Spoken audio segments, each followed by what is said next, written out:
Pessoal, e para finalizarmos essa primeira aula, eu gostaria de explicar para vocês quais são os elementos subjetivos e objetivos de toda obrigação. Primeiro, eu vou comentar sobre os elementos subjetivos, mas olha só como é que isso aqui é simples, né? Nós temos aqui um credor, nós temos do outro lado o devedor, e esse devedor, como todo mundo sabe, ele é obrigado, né, a cumprir uma prestação em favor do credor. Nós sabemos disso. Onde estão os elementos subjetivos desta obrigação? Temos a pessoa subjetivo, vem de pessoa, vem de sujeito. Temos a figura do credor, que a gente chama de sujeito ativo. Nós temos esse sujeito ativo, né, antes de falar do sujeito passivo, né, nós temos quem que é esse sujeito ativo? É o credor, aquele que tem o direito de exigir o cumprimento da obrigação. Né? Todo mundo sabe o que é a figura do credor. Né? Eu só que não sei, porque eu nunca estou na posição do credor, eu sempre estou na posição do devedor. Mas, teoricamente, eu sei o que é também. Então, temos aqui a figura do credor. E o que é o sujeito passivo? Aquele que tem que cumprir a obrigação, o devedor. Então, os elementos subjetivos da obrigação, credor e devedor, são sujeitos, né? E muitas vezes a gente chama o credor de sujeito ativo e muitas vezes o devedor de sujeito passivo da obrigação. Pronto, vocês já entenderam os elementos subjetivos. Eu só queria fazer uma complementação, né? É porque essa figura, credor e devedor, que a gente sabe tão bem, né?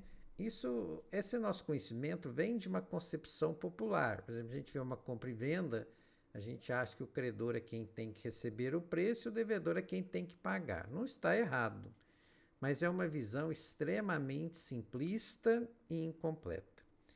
Porque se a gente for analisar um contrato, pessoal, cheio de obrigações para todos os lados, a gente vai perceber que cada parte ali daquele contrato é ao mesmo tempo um credor e um devedor.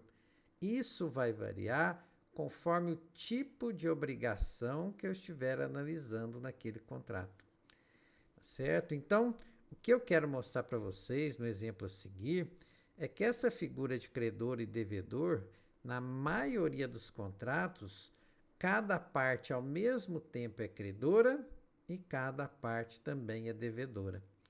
Então, vamos dar um exemplo aqui. Vocês sabem disso, vocês nunca pararam para analisar isso mais detalhadamente, né?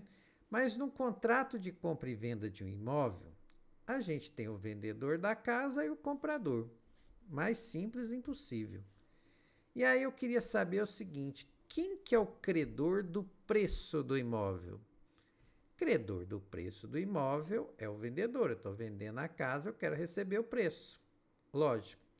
Mas quem que é o credor da escritura? Escritura é o documento que comprova que eu comprei a casa, inclusive me dando quitação do preço.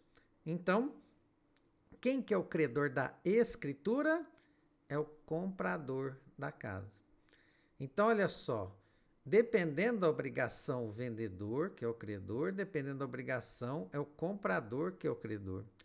Devedor do preço do imóvel é quem está comprando a casa.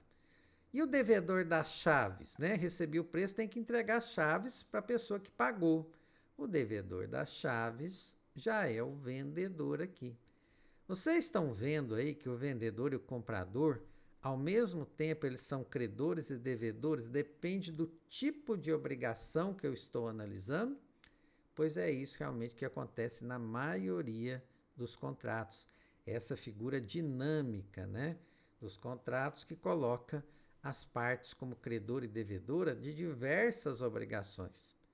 Então, por isso que a gente fala que esses elementos subjetivos, né, têm que ser analisados conforme o tipo de obrigação e não o contrato, né, por si mesmo. E os elementos objetivos é o que sobrou, né?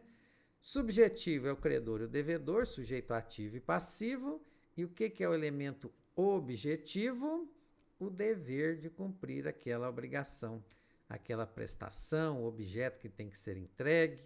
Então, o elemento objetivo é esse vínculo que liga o devedor ao credor, tá bom? Só que quando nós estamos falando desse elemento objetivo aqui, pessoal, nós vamos dar 3 exemplos aqui que eu preciso fazer uma diferenciação importante aqui nesse aspecto.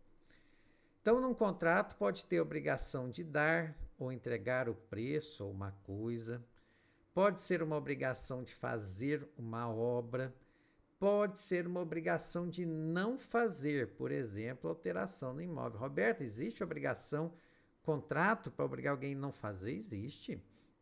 Aqueles contratos, né, de franquia, por exemplo, eu vou montar uma lanchonete aqui, eu comprei uma franquia de uma rede famosa de lanchonete.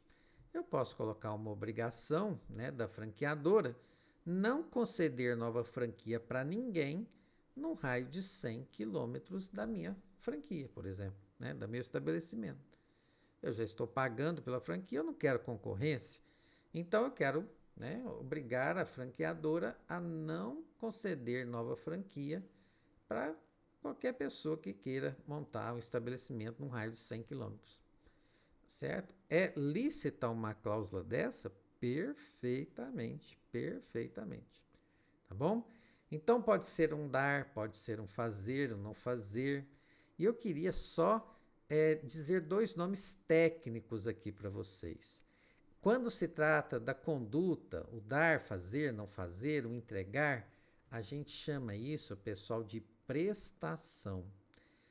E quando eu estou falando do objeto em si mesmo, o dinheiro, certo? O objeto, a impressora, a casa que vai ser construída, eu estou falando de objeto. Então, o elemento objetivo das obrigações, né, é a prestação e o objeto. Prestação é a conduta humana. E o objeto, né, o próprio nome já indica, é aquele bem da vida, né, material que você vai fazer, ou serviço. Então, é aquele elemento finalístico, vamos falar assim, das obrigações. Então, temos essas 2 figuras que fazem parte dos elementos objetivos. Principalmente essa expressão prestação, vocês vão precisar muito dela dentro da nossa matéria. Essa prestação pode ser positiva e pode ser negativa. Só deixando clara essa colocação aqui para vocês. Então, se é uma conduta, algo positivo, obrigação, prestação positiva. Se é de uma omissão, a gente chama de prestação negativa. Certinho? Pessoal, mais uma vez, muito obrigado então e até a próxima aula.